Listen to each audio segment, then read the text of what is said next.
نبی پاک علیہ الصلوۃ والسلام نے ان اخلاق کی طرف ہماری توجہ دلائی ہے جن میں لوگ بچتے نہیں کہ یہ کام میں نے نہیں کرنا، مجھے کیا لگے، میرا کیا لینا دینا۔ مثلا ایک تاجر تھا حضور کے زمانہ نور میں، وہ پھلوں کی تجارت کرتا تھا، مشکات شریف میں موجود ہے۔ کسی وجہ سے اسے نقصان ہو گیا۔ تو انسان جب تجارتیں کرتا ہے، زندگی گزارتا ہے، تو جہاں اسے نفع ملتے ہیں وہاں کہیں کہیں اسے خسارے بھی ملتے ہیں۔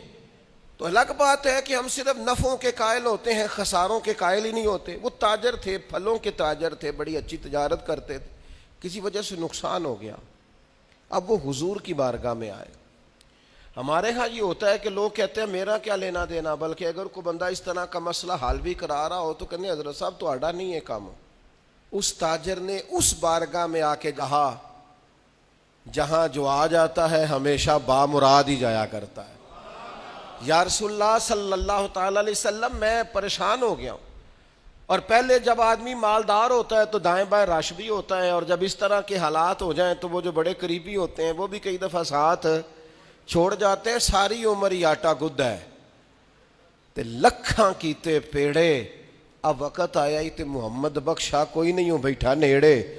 لوگ نکل جاتے ہیں، کمزور پڑ گیا بندہ بیچارہ۔ حضور کی بارگاہ میں عرض گزار ہوا یا رسول اللہ تکلیف میں ہوں۔ تاجر تھا، پھلوں کی تجارت کرتا تھا اور مشکات میں موجود۔ نبی پاک علیہ السلام نے دعا بھی فرمائی، کرم نوازی بھی فرمائی، رحمت بھی فرمائی، عطائیں بھی فرمائی۔ لیکن حضور نے نا صحابہ سے فرمایا سارے مل کے اپنے بھائی کی مدد کرو۔ تھوڑے پیسے کسی نے دیے، تھوڑے کسی نے دیے، تھوڑے کسی نے دیے، مل کے۔ اور ایسے لوگوں سے جو لوگ بڑے اس کام کے لیے ہر وقت ذہنی طور پر تیار رہتے تھے، ان لوگوں سے کہا اس کے ساتھ چلو۔ لیکن اس کا قرضہ ابھی بھی جتنا چڑھ گیا تھا اتنے پیسے جمع نہیں ہوئے تھے۔ اللہ کرے میں آپ کو سمجھاؤں، یہ بھی اخلاقی بلندی والا کام ہے کہ کسی شخص کی کمزوری میں اسے اٹھانا، گرتے ہوئے کو سنبھالنا، پھسلنے والے کو سہارا دینا، بکھرنے والے کو بکھرنے سے بچا لینا، ٹوٹنے والے کو ٹوٹنے سے بچا لینا، پریشان ہو جانے والے کو سمیٹ لینا۔ اللہ کے پیارے رسول صلی اللہ تعالی علیہ وسلم نے فرمایا اپنے بھائی کی مدد کرو۔ لوگوں نے مدد کی، لیکن اس حد تک اس کے پاس پیسے نہ ہوئے جتنا اس کا قرضہ تھا۔ اب حضور نے ان لوگوں کو بلایا جن کے اس نے پیسے دینے تھے، اور پیسے دینے والوں سے کہا کہ اس کے پاس اتنے ہیں، اتنے لے لو، اور چلو تم بھی کچھ نیکی کرو، کچھ لے لو کچھ چھوڑ دو۔ یہ کون کرا رہا ہے؟ رحمت للعالمین نبی۔ اور ہمارا جب کوئی بندہ اس طرح الجھ جاتا ہے پھر تو وہ ساڑا لگتا ہی کچھ نہیں نا۔ اتنے دنوں تک نہ رشتہ داری ہوتی ہے، نہ دوستی ہوتی ہے، نہ تعلق۔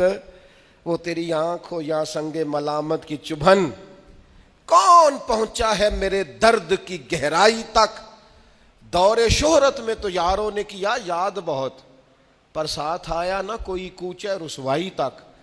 جب حالات خراب ہوتے ہیں تو سب سے پہلا کام یہ ہوتا ہے میرا تعلق کوئی نہیں، اور جب ٹھیک ہوتے ہیں تو پھر بڑی لمبی رشتہ داری نکلتی ہے، اوہ ہو کہتے ہیں وہ بڑی دور کے میرے قریبی تعلقات ہیں، وہ بڑا دور کا رشتہ ہے، میرا بڑا قریبی لین دین ہے۔ تو بڑی عمدگی سے لوگ، بڑی دور شہرت میں تو یاروں نے کیا یاد بہت، پر ساتھ آیا نہ کوئی کوچہ رسوائی تک۔